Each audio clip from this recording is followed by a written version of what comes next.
So Tesla isn't like a traditional automaker, which sells cars to its dealerships, and then the dealerships sell them to customers. Tesla, the manufacturer, sells directly to the consumer, which means that the company technically owns that vehicle until it's actually delivered to the buyer and paid for. So it doesn't matter if they build it. It doesn't matter if someone has signed up to buy it. It doesn't matter if that person has like put their down payment down until that key, or I don't know, do they even have keys anymore? Until that vehicle is in the hands of that consumer and they have taken possession of it, Tesla doesn't get to book that as a delivered car, and they don't get to book that revenue for selling the car. So regardless of whether Tesla's built a lot of vehicles during the quarter, if they haven't been delivered, that quarter is going to look worse for them financially because they can't book that revenue and it won't show up on their quarterly results. So this is why Tesla tries to build vehicles that it's going to export early in the quarter, and then it kind of saves up its vehicles that it's delivering locally later in the quarter to allow for transit, because if they build early in the quarter and it takes time to ship it overseas, probably going to get to the consumer. But all those local late deliveries, and of course, California near its Fremont plant, this is a huge market for Tesla. They are trying to pump these out, get them out the door, get them delivered.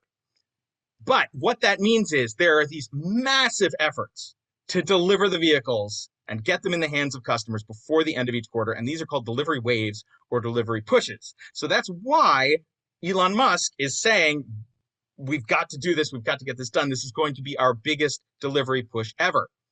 The reason it's so big this quarter as opposed to in past quarters is because there have been all these supply chain issues with car components, things like semiconductors especially, that have slowed down the manufacturing process. And of course, if the car doesn't get manufactured on time, then it can't get, they can't get it out the door, get it in transit on time.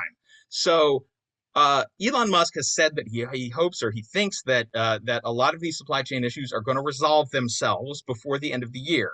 But for now, these supply chain issues mean that Tesla still has this mad push to get these vehicles into the hands of consumers so they can book the revenue before the end of the quarter, and it will show up on their quarterly statement, which of course is what a lot of analysts are going to look at when they decide how to react to Tesla's quarterly results at the end of Q3.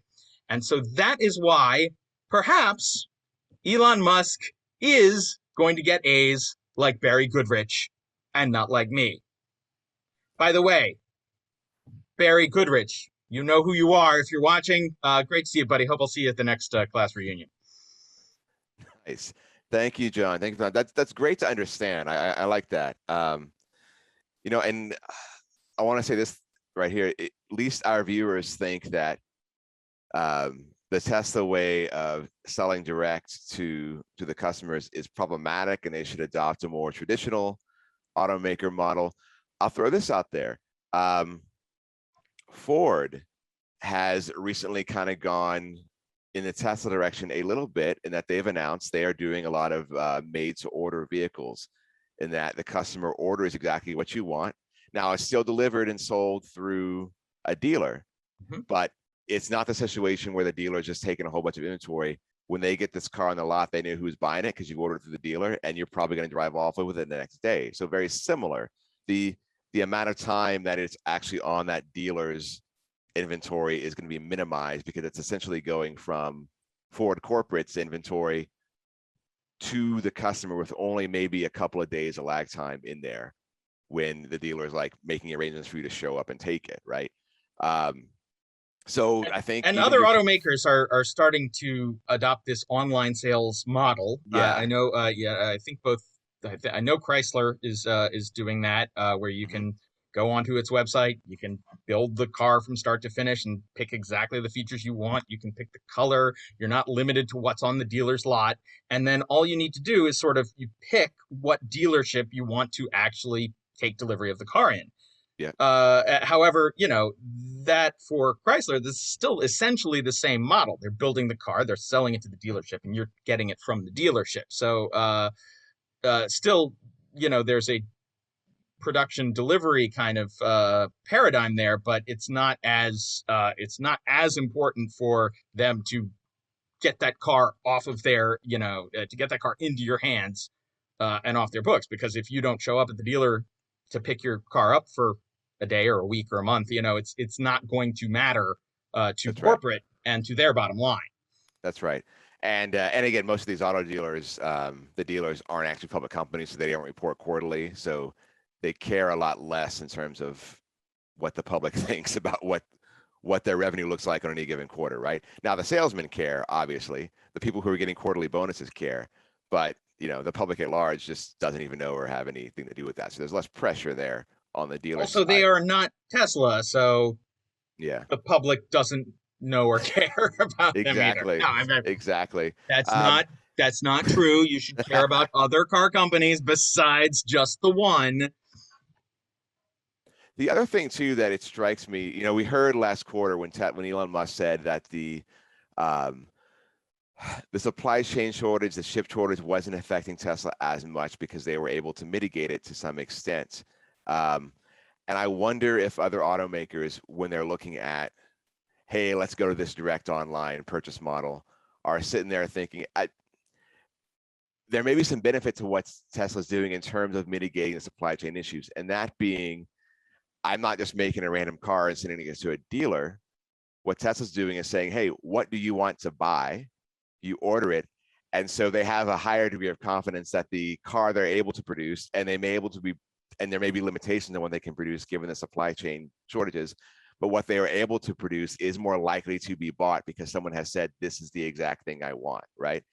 And so Ford, Chrysler, GM might be looking at that and saying, there's a benefit to that.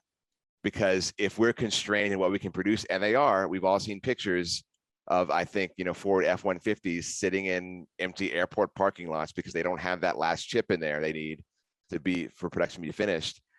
If you can maximize the vehicles that you are producing and say, I've matched these with the buyer already, you're going to maximize your ability to generate revenue and sell cars in a constrained environment. So I think we may be seeing some of that. Some of the automakers will be saying, hey, that's not a bad idea when I have limits on what I can actually produce, right? Exactly.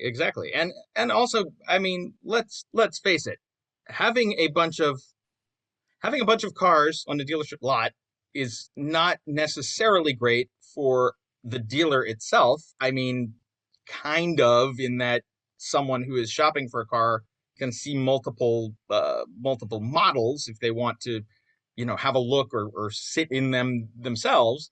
But far easier though for a dealer to have the vehicles that people are interested in, and the vehicles that people want, and the vehicles that are in demand.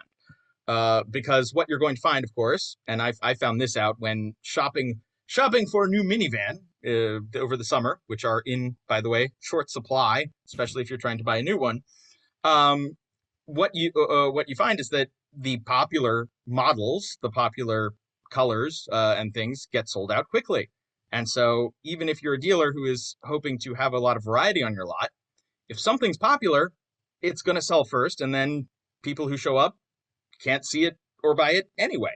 So yeah, it's a very interesting paradigm. Of course, it's very disruptive, but it's interesting that so many other auto manufacturers are kind of, I'm not going to say they're embracing this whole hog, but they are kind of taking steps in that direction to find out, to have people actually order these vehicles and make them to order, or at least some of them.